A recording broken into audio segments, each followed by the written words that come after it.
Lying and using people? I got you. This one needs background to fully understand why I went out of my way for this revenge. My best friend was married for 10 years. With his ex for a total of 13 years. He was absolutely head over heels in love with her like I had never seen before. Which I never understood due to her alcohol abuse.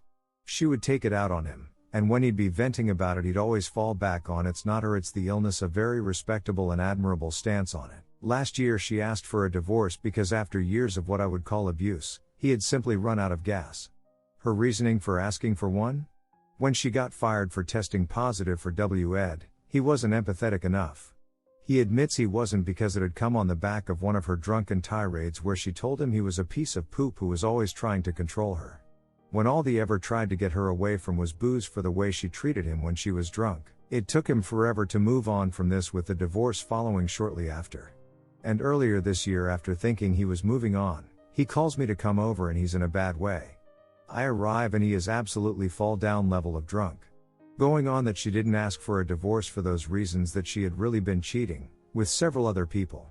The next morning when he's more coherent, I ask him how he knew. He was cleaning out the spare room and donating stuff he didn't need anymore, and when he went to clear an old tablet, she was still logged on and all of the evidence was there. He gets that out and says he's going back to bed and asks me to lock up when I leave.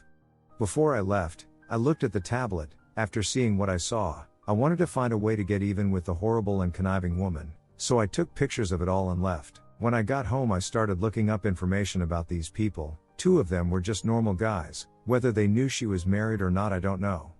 But the third? Well, the third comes up as a registered S-time offender. Still on probation for being such a disgusting pile of poop, and address listed as 123 Lane, City, State. Chamo knew that she was married. I immediately knew what I was gonna do. Chamo didn't live at 123 Lane. Chamo was living with the conniving ex.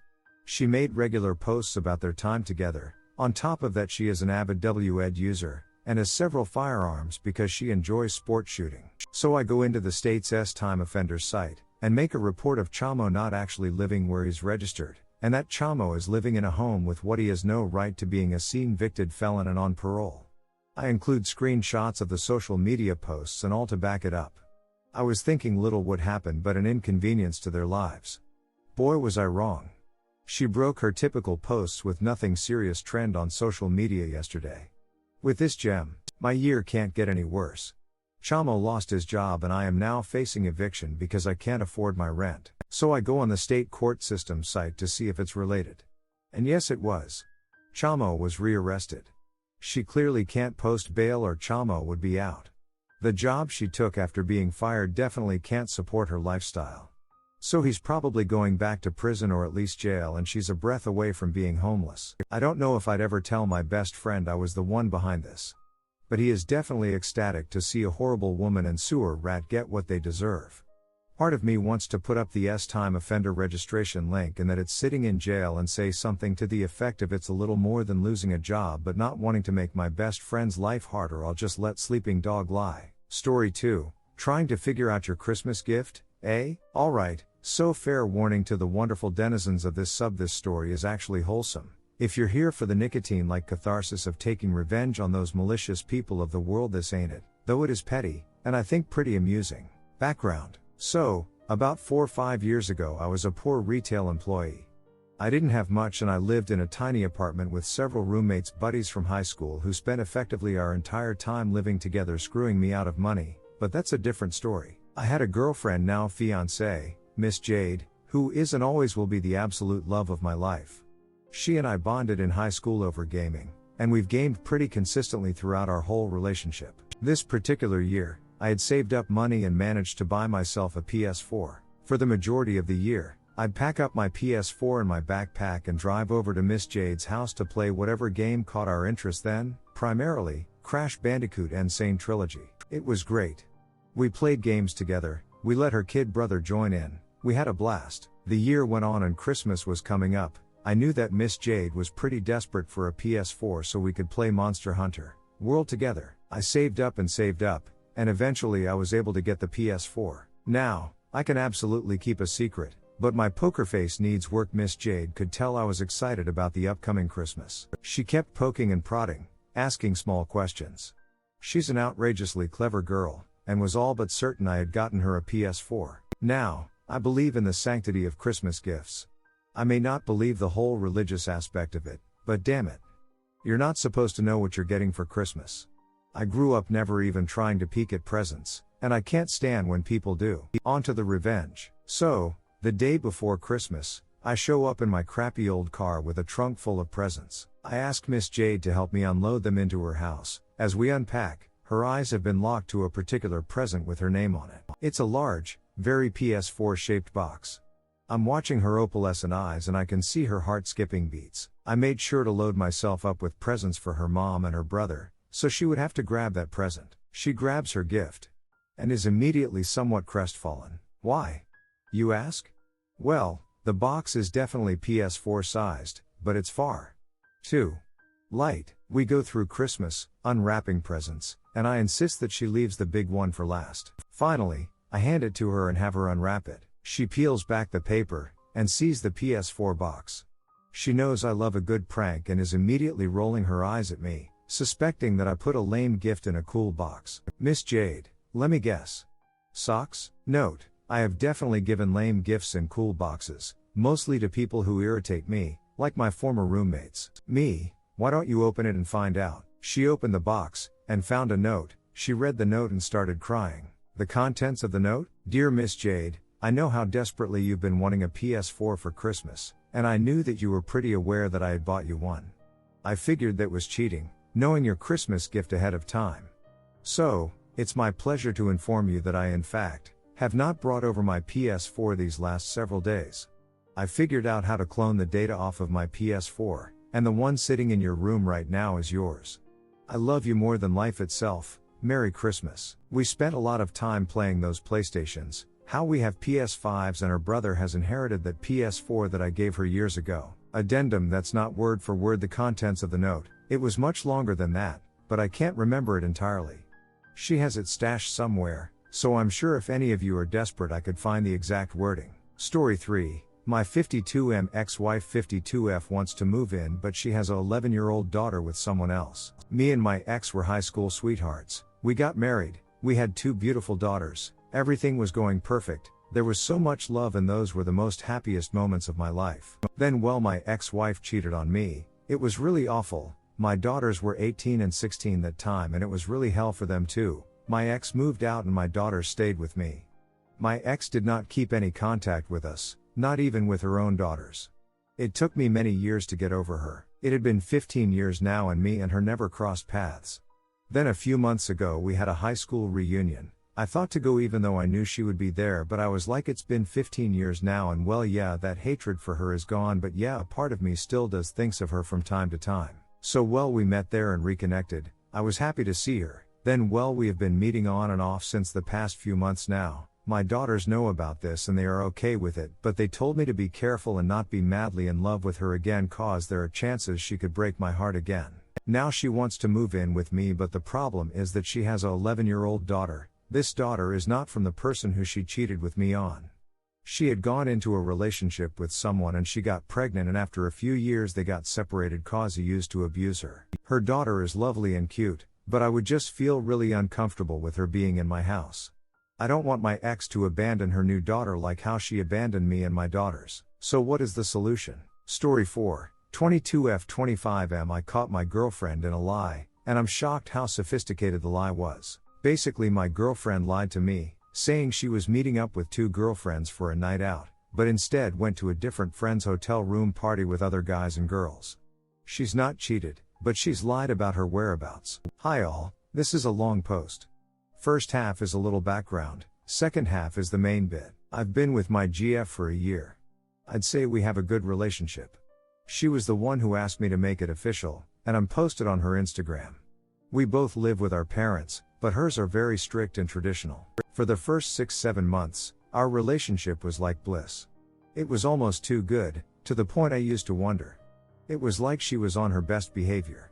It's important to mention that my GF's parents are very strict, and she had curfews, but I didn't know this at the time.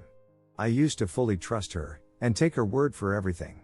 I remember thinking that I've finally found someone I can trust. One weekend we went on holiday. We've been on holiday before several times with no issue. In the evening, we started to talk about family and parents, and long story short, my GF opened up a little about her dad being very strict. I had no idea at the time and it seemed like it was a little distressing. Later in the night, I think talking about her dad triggered something, and she ran off in the town center at midnight. We were outside a bar, I glanced away for 10 seconds and she was gone. Long story short, I spent the next few hours trawling the streets drunk trying to find her, until it was the early morning. I was about to call the police and her parents. She came in at 6 a.m. at the accommodation we had rented, literally looking like she had slept in the park. I asked what happened, why did you run off? My GF revealed to me that her father is abusive, a control freak, and she hates him. I think she may have had a mental breakdown of some sort. He has tried to hit her, and is also abusive to his wife too. She has curfews, is not allowed out at night for nights out, and the fact she even has me as a boyfriend was a massive thing for her, as her dad wouldn't normally allow this. All other relationships she's had were done in secret. My girlfriend is used to lying to her father, although she doesn't lie to her mom, as the dad is abusive to both of them. She says she hates the man. A week before the incident happened, she was calling me her soulmate and stuff like that. It was almost like her true colors showed after this event, because our relationship started to go a little downhill. The reason I made this post: recently, my GF went on a night out. It was planned on the day, and she texted me whilst I was working that her girlfriend had a spare ticket to an event, and it'll be a girls' night, her and 2 other girls. Later in the evening she called me, and said she's going. I asked her a little more about the event, and she said it's an open invitation, implying if I wanted to come, but I said no, it's just a girls' night, so I want. They were going to go to her girlfriend's house, and then get their mum to drop them into the town center. That's cool. Later in the night, I see my GF reposting an Insta story she's tagged in, and she's with her male friend who I know, but it looks like they're in a hotel room. I have her male friend on Insta, and in another story he has a group pic of 4 girls, one of them is my GF and 4 guys. Later on I confirmed this was everyone who was in the group. Now here some alarm bells went off. My GF was meant to be with 2 other girlfriends only. In the group pic, none of her 2 girlfriends were there. At this point of time, I'm at home thinking it's a girls' night out, and she's at her friend's house. After seeing the story, I get a message from my GF. OMG, you won't believe we bumped into Megan's friend from the second group and all her mates. No mention of any hotel room or anything, but I knew she was in a hotel room drinking with these guys and girls based on her friend's Insta story. I asked her, no way, haha, you bumped into them at your girlfriend's group one's house? She replied with, no, we are out. Her reply made me realize that something is off.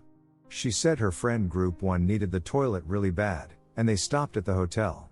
No mention of them stopping at the hotel, going up to a friend's room for drinking, basically joining a party, no nothing. We live in a busy city, and there is bar after bar in the town center. If you were desperate to use the bathroom, you would never skip all the bars you were walking past, and head to a hotel to use a bathroom. This is what didn't make sense to me. I got some more details out of her the next day, as I didn't buy the explanation, and she basically said they were trying to get to a bar and her friend could not wait, so they went to the hotel as it was on the way. This was impossible, because the bars came first, and they'd need to walk an extra 1-2 minutes to get to the hotel and take a small detour. Anyways, I'm at home getting this text off her. No mention she's at a hotel room with other guys and girls. Later on at 2 a.m. she posts a Snapchat story of her dancing with all the people from the second group, but none of her 2 original friends were there. At this point, I was almost adamant she had lied to me, but I had no concrete proof. We were meant to see each other the next day anyways, so I asked her how her night went. At this point, if it wasn't for the social media stories, I went to bed thinking my GF had a girls' night with 2 friends. My GF then told me her story. She went to her friend's house, group 1, and then their mum dropped all 3 girls to the club. Because the club hadn't opened yet, they walked to a bar, but her friend was dying for the toilet, so they stopped at the hotel as it was on the way and came first. This is not true. Whilst her friend was using the bathroom at the hotel bar, they happened to bump into one of her friends from the second group who happened to be pre-drinking in a hotel room upstairs. So my GF and 2 friends joined the second group in the hotel room. Everyone from the second group were also going to this same event, so it made sense. Now, the chances of this happening are so slim that I just didn't buy it, but I gave my GF the benefit of the doubt. They all went out to the event in the end. Over the past days, I brought up this night out again in conversation. Not like you're lying, but more in conversation and get more details about the night. I kept giving her chances of coming clean and telling the truth, but she stuck to this story. I asked her in particular which friends she was out with, exactly which bar they were looking to go, and I sorta implied that her bumping into her friend in the hotel is 1 in a million. My gut knew I was being lied to, but I didn't tell her. Fast forward, I joined a night out with my GF and 2 of her friends from the hotel room. My GF was still making her way, but I was speaking to her friends at the bar. The story he told me was completely different. The real story: he messaged my GF that she should come out to the event, and they have a hotel room and she should come meet him and others there as they're having a little party.